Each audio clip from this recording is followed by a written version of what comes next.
Hoş geldiniz, ben Furkan Öztürk. Bugün çoğu kimseye göre mezun olunduğunda işsiz kalınması muhtemel olan bir bölümden bahsedeceğiz. Ben de bu bölümü okuyorum. İktisat bölümünden bahsedeceğiz.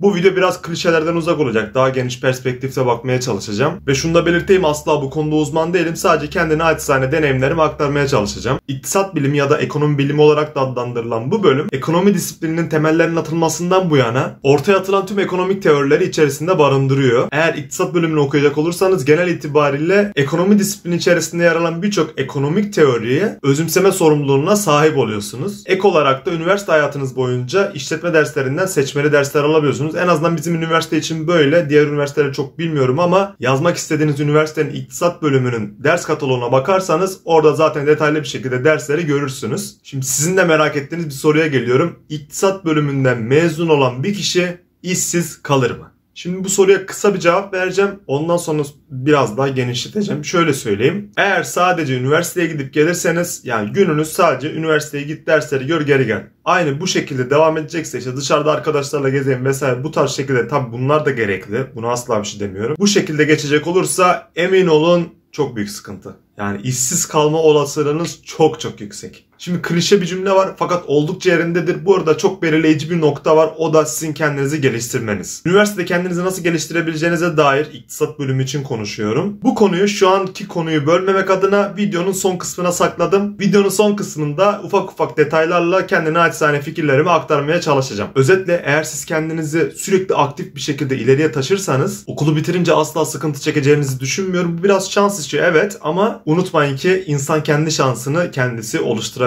Buna her zaman ben inanmışımdır. Şimdi gelelim diğer bir soruya. İktisat bitirenler ne iş yapıyor? Bence bu soru artık günümüz şartlarında çok da geçerli olan bir soru olduğunu düşünmüyorum. Fakat bir bankada, bir şirketin satış kısmında veya finans kısmında yer alabilirsiniz. Özellikle bütçe ve finans kısmı oldukça önemli. Çünkü şu an şirketler bütçe planlama noktasında büyük sıkıntılar çekiyorlar. Zaten bildiğiniz üzere şu an dünyada büyük bir ekonomik durgunluk var ve bu noktada da dediğim gibi bütçe ve aynı zamanda finans kısmı çok önem kazanıyor. İktisat okuyorsunuz ve yazılım öğrenirseniz, iyi derecede yazılımınızı geliştirirseniz, üniversiteden mezun olduğunuzda bir yazılım şirketinde çalışabilirsiniz. Ve zaten iktisat olduğu gibi geniş bir açıya sahip. İktisat okuduğunuzda direkt şu olacaksınız, ekonomist olacaksınız diye bir şey asla yok. Ben mesela şu an kendimi dijital pazarlama üzerine geliştirmeye çalışıyorum. Dijital pazarlamaya baktığımızda genel itibariyle iktisatla çok da bir alakası olduğunu düşünmüyorum açıkçası. Sadece belirli noktalarda benzerlikler olabiliyor, evet, ama ben bu noktada ilerlemeyi tercih ettim ve mezun olduğumda da muhtemelen dijital pazarlama üzerine gitmeye devam edeceğim. Bu tarz şirketlerde çalışmayı düşünüyorum.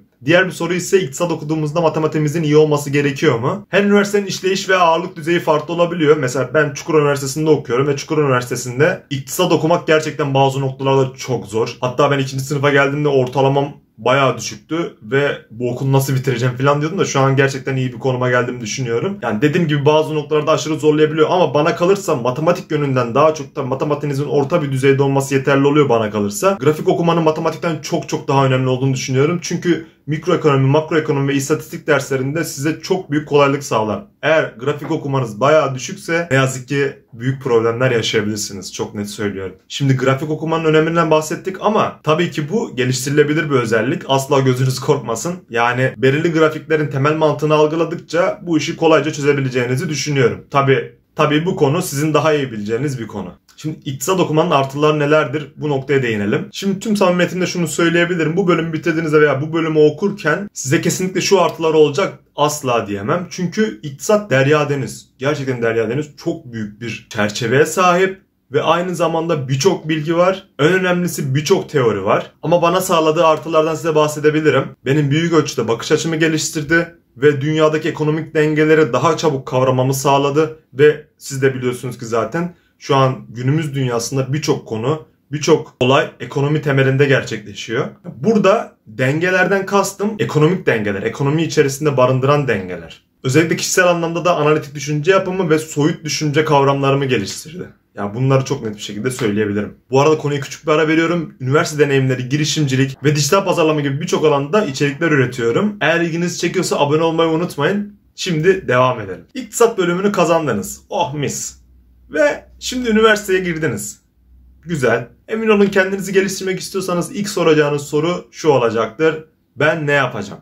Kendimi geliştirmek için ne yapacağım? Bu soru oldukça doğal, çok normal. Acele etmenize hiç gerek yok. Ben biraz aceleci bir yapıya sahiptim o zamanlar. Ne yapacağım, ne yapmam gerekiyor vesaire vesaire diye sürekli araştırıyordum. Şimdi burada en önemli ilk tavsiyem niteliklerinizi arttırmak olacaktır. Nitelikleri arttırma noktasında da en iyi öğrenci kulüplerinde gerçekleştirebiliyorsunuz ilk adım olarak. Üniversitenizde bulunan en nitelikli kulüplere, üst sınıflara sorabilirsiniz ve şimdi burada dikkat etmemiz gereken nokta maksimum fayda. Hangi kulüpten maksimum faydayı alabilirim? Zaten bu deneyerek öğrenebilirsiniz. O hemen böyle buldum buradan maksimum faydayı alacağım diye bir şey yok tabii ki. Ama işte üniversitenin kayıt masaları oluyor. Geçen sene yaptığı etkinlikleri vesaire sorabilirsiniz. Üniversitenin Instagram sayfasını da takip edebilirsiniz. Oradan geçen sene yaptıkları etkinliklere de bakabilirsiniz. Bu kulüplerde inisiyatif almak, etkinlikler düzenlemek, insan ilişkilerinizi geliştirmek size çok büyük artıları olacaktır. Ama tabii bu noktalarda tanıdığınız nitelikli insan sayısını arttırmak sizin için çok daha önemli bir nokta oluyor. Ek olarak Headquarters Pioneers, Girişimcilik Vakfı ve Yeni Bir Lider gibi programları kesinlikle araştırmanızı öneririm. Bu programların da Instagram adreslerini aşağıda paylaşacağım. Oradan takip edebilirsiniz. Son olarak da ne kadar çok iş deneyiminiz varsa, yani üniversite hayatınız boyunca ne kadar çok nitelikli işte çalıştıysanız, nitelikli şirketle birlikte çalıştıysanız o kadar ileri kısımdasınızdır. Bu da çok önemli mesela. Yani örneğin şirketlerde 1,5 hatta 2 senelik deneyiminiz varsa çok net söylüyorum mezun olduğunuzda 2-0 öndesiniz, yani çok net söylüyorum.